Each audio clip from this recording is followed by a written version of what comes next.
Nah, jadi kita sudah bahas nih tentang keempat perusahaan dari industri retail, dari industri e-commerce, dari industri perbankan, sampai ke industri transportasi online. Itu yang kita belajar bahwa bisnis model innovation itu yang pertama, tidak selalu menciptakan bisnis baru.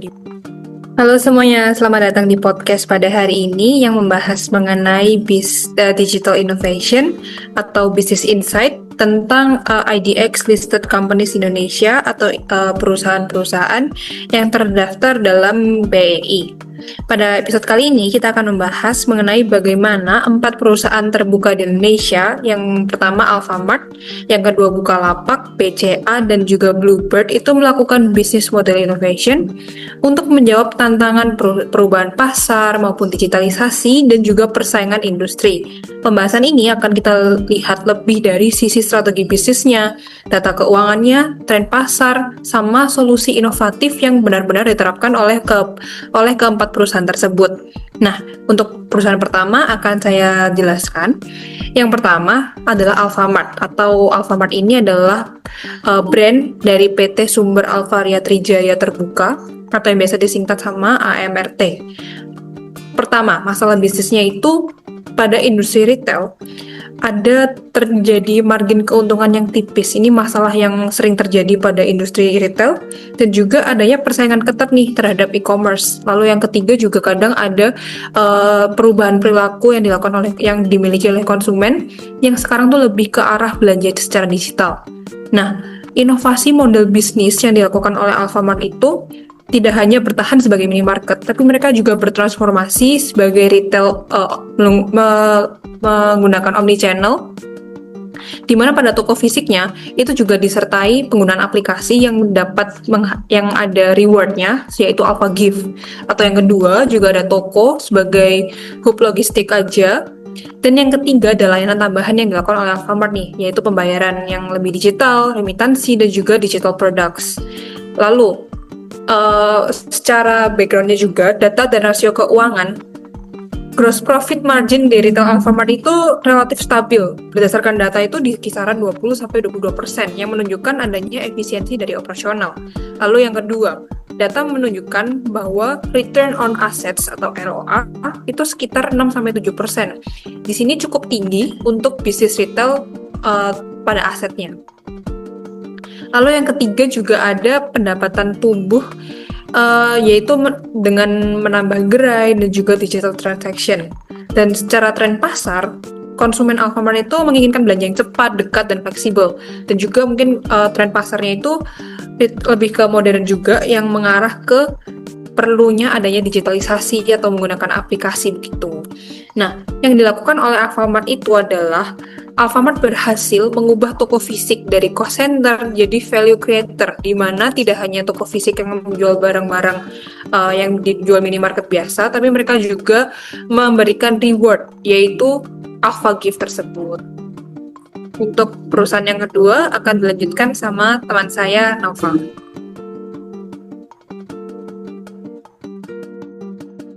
Nah, selanjutnya di nomor 2 ini saya akan menjelaskan tentang perusahaan Bukalapak. Salah satu contoh menarik gimana perusahaan e-commerce Indonesia yang tidak ikut arus bakar uang tapi justru mengganti cara mainnya.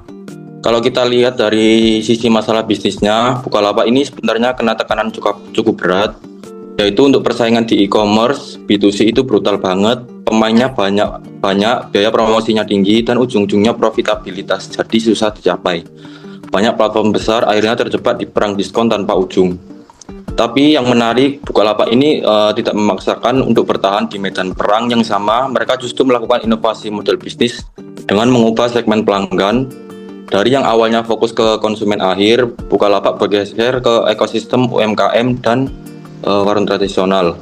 Lewat program Mitra Bukalapak, mereka memakai pendekatan online to offline atau O2O, jadi warung bukan cuma jadi pembeli, tapi juga bagian dari jaringan distribusi digital. Ini bikin posisi Bukalapak beda dibandingkan dengan marketplace murni. Kalau kita lihat dari sisi data keuangan, Bukalapak punya cash ratio yang sangat kuat, terutama karena dana hasil dari IPO.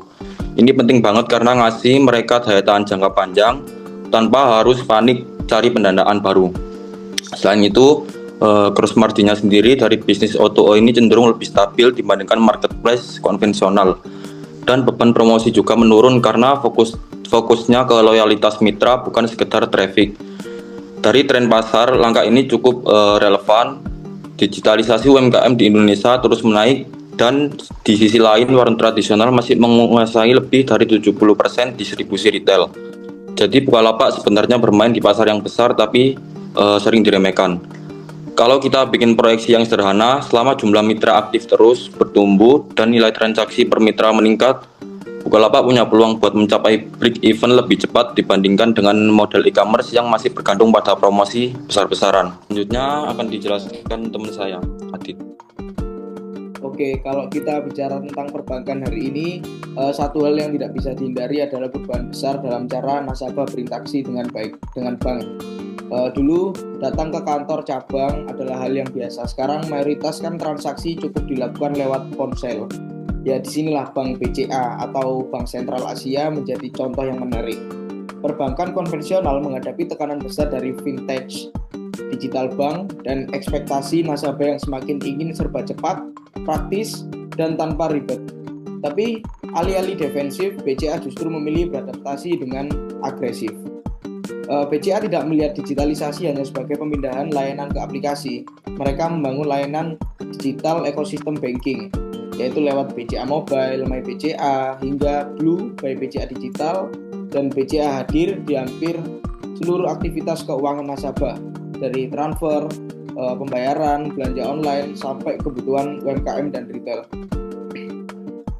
Strategi ini penting karena ketika bank sudah menjadi bagian dari aktivitas harian nasabah, maka nasabah tidak sekedar menggunakan bank, tapi hidup dalam ekosistemnya. Disinilah switching cost terbentuk. Berpindah ke bank lain jadi tidak semudah itu. Lalu dari sisi keuangan, strategi ini tercermin dengan jelas. BCA memiliki kasar ratio di atas 75%. Artinya dana murah mereka sangat dominan. Biaya dana rendah ini menjadi fondasi kuat untuk profitabilitas.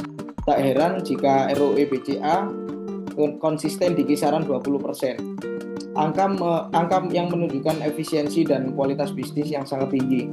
Ditambah lagi cost to income ratio yang rendah, yang menandakan operasional yang semakin ramping berkat digitalisasi. Trennya pun mendukung. Transaksi digital perbankan tumbuh 2 digit setiap tahun, sementara kunjungan ke cabang fisik terus menurun. Artinya semakin banyak transaksi dilakukan secara digital, semakin rendah biaya operasional bank. Proyeksinya BCA itu sederhana tapi kuat, yaitu transaksi digital naik, biaya turun, laba bersih, potensi tumbuh stabil dalam jangka panjang. Jadi kesimpulannya, BCA ini bukan sekedar bank yang ikut-ikutan digital. BCA adalah bank yang membangun ekosistem dan mengunci nasabah di dalamnya. Dan justru disitulah kekuatan strategis BBCA untuk bertahan dan unggul di tengah disrupsi industri keuangan.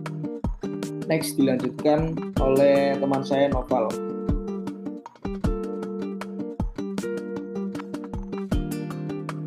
Selanjutnya untuk perusahaan Bluebird, untuk masalah bisnisnya yaitu disrupsi transportasi online, yaitu penurunan permintaan taksi konvensional.